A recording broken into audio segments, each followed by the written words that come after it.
싱고니움. 여기는 싱고니움입니다. 책 낭독을 통해 일상과 마음을 나누는 초록초록한 공간입니다. 오늘 같이 읽을 책은 이겁니다. 킴 스콧의 실리콘밸리의 팀장들. 지독하게 솔직하라. 한 번도 미움받지 않은 것처럼. 까칠한 인재마저 사로잡은 그들의 지독한 솔직함.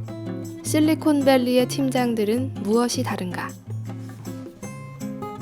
구글. 공동 설립자에게 소리 지르며 논쟁할 수 있는 곳. 구글에 들어가자마자 나는 생산적이고 직접적인 피드백의 현장을 목격했다. 나는 구글의 공동 설립자 레리 페이지, 웹 스팸과 씨름하는 조직을 이끌고 있던 맷 커츠와 함께 회의를 하게 되었다. 우리는 맷과 내가 내놓은 아이디어를 놓고 논의를 벌였다. 그런데 레리는 내가 완전히 이해하지 못한 다른 미묘한 계획을 내놓았다. 맷은 레리의 계획을 탐탁지 않게 생각했다. 평소에는 대단히 유쾌하고 상대를 편하게 해주는 맷은 그때만큼은 필사적으로 반대했다. 레리가 끝까지 물러서지 않자 맷은 갑자기 소리를 지르기 시작했다. 레리의 계획은 스스로 감당할 수 없는 엄청난 쓰레기를 자신에게 안겨다 줄 것이라고 했다. 나는 맷의 반응에 당황했다. 그를 좋아했기에 그가 해고를 당할까봐 걱정이 되었다. 의아하게도 레리는 웃음을 지어 보였다. 그는 맷의 반대에 불쾌해하지 않았다. 오히려 즐기는 듯 했다. 그때 레리가 보여준 개방적이고 긍정적인 반응을 보고 나는 그가 맷을 포함하여 구글의 모든 구성원이 권위에, 특히 자신의 권위에 마음껏 도전하도록 허용한다는 사실을 이해했다. 그 회의를 좋은, 교묘한, 무례한, 공손한 등의 형용사로 정의할 수는 없을 것이다. 분명한 사실은 그 회의가 대단히 생산적이고 협력적이었다는 것이다. 두 사람은 자유로운 분위기 속에서 최고의 해결책을 모색했다. 그들은 어떻게 그러한 분위기에 그처럼 자연스러웠던 것일까? 나는 레리의 방식을 배우기로 했다. 팀원에게 피드백하기에 집중하기보다는 그들이 내 실수에 대해 자유롭게 말하도록 했다. 그들이 내 잘못을 지적하도록, 적어도 내게 먼저 이야기를 하도록 분위기를 조성하려고 최선을 다했다. 처음에는 약간 혼란이 있었지만 팀원들은 조금씩 마음을 열기 시작했다. 공개적인 논의가 시작되면서 팀원들은 더 즐겁게 일하고 협력했다. 애플. 우리에게 지시를 내릴 사람을 채용합니다. 스티브 잡스가 애플 대학교를 세웠다는 반가운 소식을 들었다. 비즈니스 스쿨 시절 내 스승이었던 리처드 테들로우도 하버드 대학교를 떠나 위대한 리더십을 양산하는 새로운 공장에 합류했다는 말을 들었다. 테들로우 교수는 애플 대학교의 사명을 이렇게 설명했다.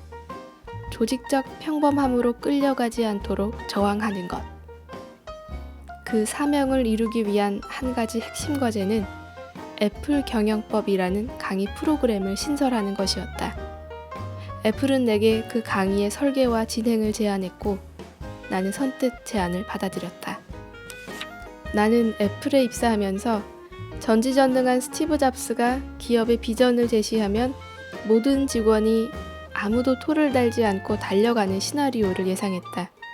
그건 심각한 착각이었다. 나는 잡스와 면접을 보았던 한 동료의 얘기를 듣고 그걸 깨달았다. 그는 잡스에게 이런 질문을 던졌다. 애플의 조직을 어떻게 구상했습니까? 애플은 앞으로 얼마나 더 성장할 수 있을까요? 잡스는 짤막하게 답했다. 글쎄요. 그 답을 한다면 우리가 당신을 뽑을 이유가 없겠죠. 조금은 무례하면서도 용기를 주는 답이다. 잡스는 테리 그로스와 면접을 보면서 자기 생각을 좀 더 부드럽게 풀어 설명했다. 우리가 지시를 내릴 사람이 아니라 우리에게 지시를 내릴 사람을 채용합니다. 나는 이러한 생각을 애플에서 실제로 경험했다.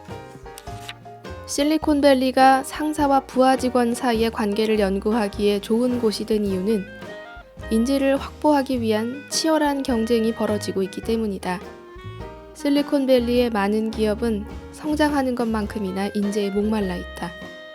그래서 이곳의 인재들은 만족감을 느끼지 못하거나 본인의 잠재력이 낭비되고 있다는 생각이 들면 언제라도 떠날 수 있다. 참고 버틸 필요가 없다. 상사가 싫으면 그만두면 된다. 그래도 10곳의 기업이 자신을 채용하기 위해 줄을 서 있다.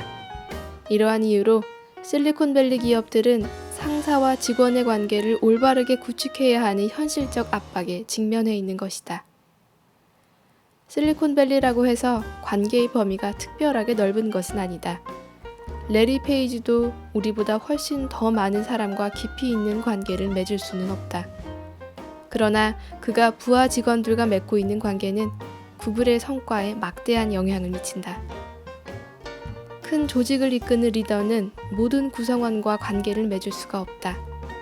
그러나 경영자가 관리자와 맺고 있는 관계 형태는 관리자가 직원과 맺고 있는 관계 형태에 중대한 영향을 미친다.